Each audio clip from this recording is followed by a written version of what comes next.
भाई वो नसरीन फिर आई थी, कह रही थी वालिद मरहूम की जायदाद में हिस्सा चाहिए, जरी जमीन भी और मार्केट में से एक दुकान भी मांग रही थी। पागल तो नहीं होगी वो? हमारे रस्म और रिवाज में भला औरत को हिस्सा कौन देता है? पर वो कह रही थी केस करेगी हम पे। हाँ, केस करेगी हम पे। जब सालों साल अदालतों के धक्के खाएगी, वकीलों को बड़ी बड़ी फीस अदा करेगी, तो तब उसकी अकल ठिकाने आ जाएगी।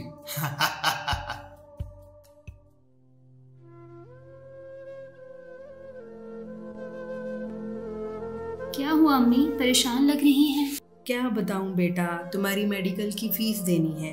कितनी दफा तुम्हारे मामूओं से जायदाद में हिस्से की बात की है, मगर वो टाल मटोल कर देते हैं। क्या वो नहीं जानते कि इस्लाम में औरत का जायदाद में हक तस्लीम शुदा है और कुरान में भी इसकी वजाहत की गई है कि पाकिस्तान का आइन और कानून भी तो औरत को इसका जायज हक देता है।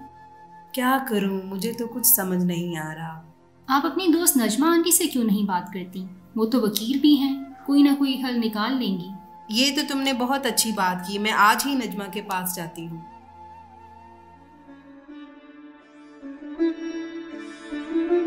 बोलो नसरीन, कैसे आना हुआ? बड़ी परेशान लग रही हो। देखो नसरीन, परेशान होने की ज़रूरत नहीं है। वफाकी हुकूमत ने 2020 में ख़वातीन के वरासती हकूक़ के तहफ़्फ़ुज़ के लिए एक ऐसा कानून राइज किया है जिससे ख़वातीन तक जायदाद की मुंतकिली में आसानी पैदा होगी। इस कानून का नाम enforcement of women property rights act 2020 यानी ख़वातीन के वरासती हकूक़ का कानून है।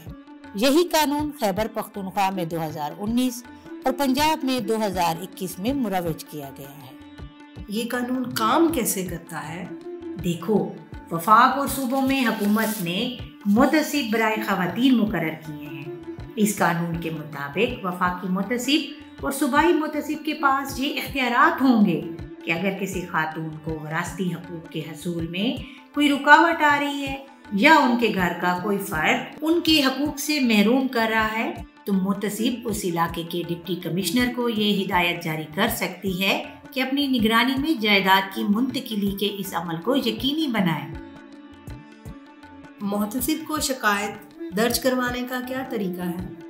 वफाकी मुतसिब को शिकायत दर्ज करने का तरीका ये है कि या तो मुतासरा खातून ये शिकायत खुद दर्ज करवाए या खातून की तरफ से उसका कोई वकील, दोस्त, रिश्तेदार या किसी गैर सरकारी तंजीम का नुमाइंदा ये शिकायत दर्ज करवाए। इसके अलावा अगर वफाकी मुतसिब या सूबाई मुतसिब ये देखें कि किसी खातून की हक तलफी हो रही है, तो वो आज खुद नोटिस भी ले सकती हैं। ऐसी शिकायत का फैसला कैसे और कितने अरसे में होगा? इस कानून के मुताबिक वफाकी और सूबाई मुतसिब के ऊपर ये जिम्मेदारी आयद की गई है कि वो 60 दिन के अंदर ऐसे केसेस के मुकम्मल होने को यकीनी बनाएं। डिप्टी कमिश्नर 15 दिन के अंदर अपनी जांच मुकम्मल करके रिपोर्ट वफाकी मुतसिब को पेश करने का पाबंद है, जिसके बाद वफाकी मुतसिब बराए ख़वातीन इस इंक्वायरी की रोशनी में फ्री कैन को तलब करके फौरी अहकामात जारी कर सकती है और डिप्टी कमिश्नर 7 दिन के अंदर इन अहकामात को मुकम्मल करने का पाबंद है।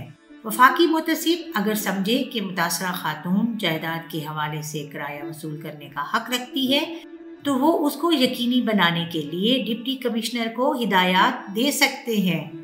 लेकिन अगर कोई और कानूनी पेचीदगी हो तो क्या होगा? अगर केस के हवाले से कोई कानूनी पेचीदगी हो या जायदाद का पहले से तनाज़ा चल रहा हो, तो मुतसिब केस के तमाम पहलुओं का जायजा लेकर एक रेफरेंस बनाकर सिविल कोर्ट की तरफ रेफर करेगा। आपने तो मेरी मुश्किल ही आसान कर दी। मैं आज ही अपनी शिकायत वफाकी मुहतसिब के पास जमा करवाती हूँ। मैं सोच रही हूँ कि जिस तरह आपने मेरी रहनुमाई की, काश ये पैगाम पाकिस्तान की लाखों करोड़ों ख़वातीन तक भी पहुँच जाए।